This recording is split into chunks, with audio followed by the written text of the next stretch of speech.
Todo ang paghahanda ni Mark Magsayo sa kanyang paparating na laban. Ayaw sayangin ni Magnifico ang oportunidad na mapabilang muli sa undercard ni Manny Pacquiao.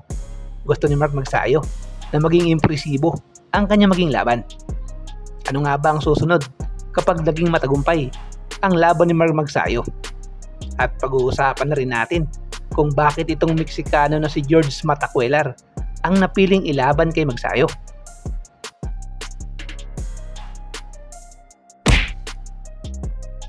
Sa mga hindi nakakaalam, ay palagi namang nasa kondisyon itong si Mark Magsayo.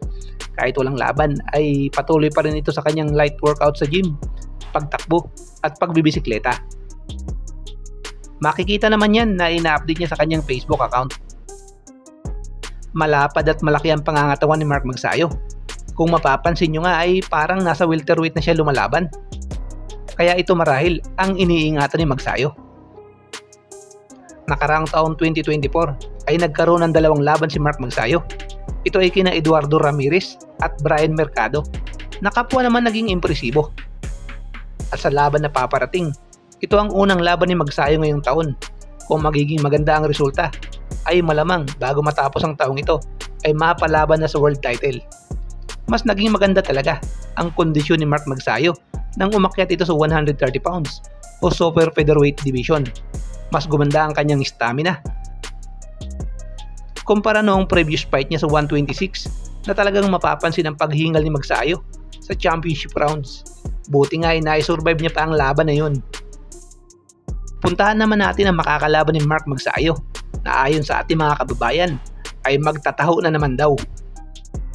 Silipin natin kung anong kardada meron itong si George Matacuelar. Nasa kalakasan, may edad lamang na 24 anyos, may record na 21 wins with 13 knockouts at 2 talo at 2 tabla. May knockout rate na umaabot na 62%.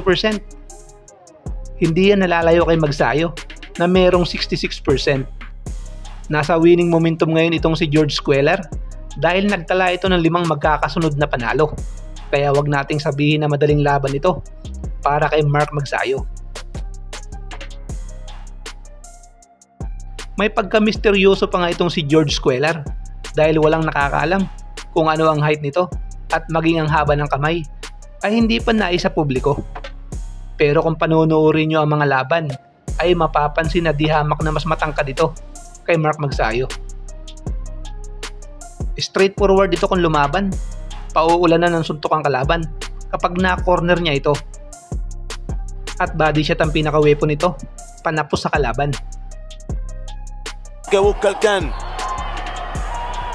Ahí lo encontró. Ahí lo conectó. Ahí lo conectó. Siyempre kung may kalakasan, may kahinaan din. Standing target lang itong si George Matacuelar. Hindi ito masyadong magalaw, kaya mas madali siyang patamaan. Pero hindi naman siya ganun kadaling talunin. Castigando abajo. También el Red Boy va a buscarla. Va al intercambio que ha salido dañado el de los Mochis, pero se ha fajado bien. Nagkaroon lang ito ng isang knockout sa kanyang record at ito ay nakuha niya sa power puncher na si Eduardo Hernandez, ang boksingerong matagal nang gustong labanan ni Mark Magsayo. Ang estilo ni Cuellar na sugod ng sugod, suntok ng suntok at standing target ay suitable para kay Magsayo, kaya marahil ito ang dahilan kaya siya ang napiling kalaban. Ganitong kalaban na magpapalabas ng galing ng isang Mark Magsayo. Que se limpia el rostro con el guante y ahora trata de... ¡Oh!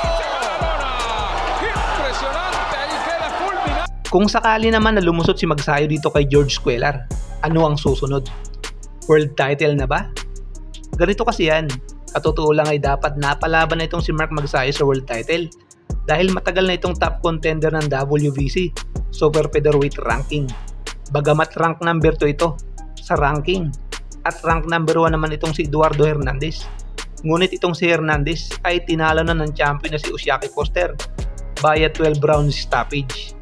Pero dahil nga sa dikit ang naging laban, kaya nag-request ang kampo ni Hernandez na magkaroon ng rematch sa pagitan ng champion na si Usyaki Foster at number 1 mandatory challenger na si Eduardo Hernandez.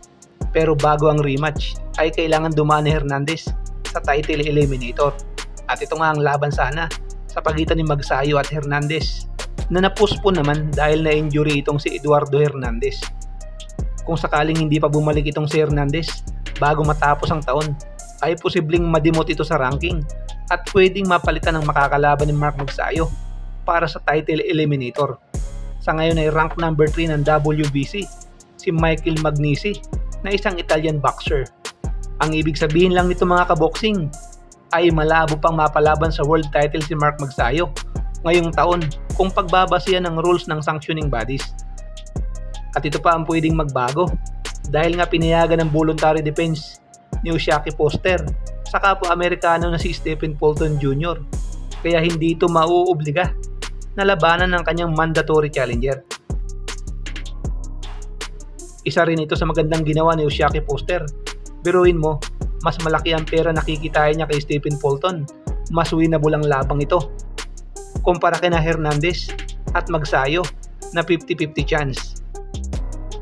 Oo nga, champion itong si Fulton, pero ito ay unang laban niya sa 130 pounds kung saan ay mas malalakas ang mga boksingero.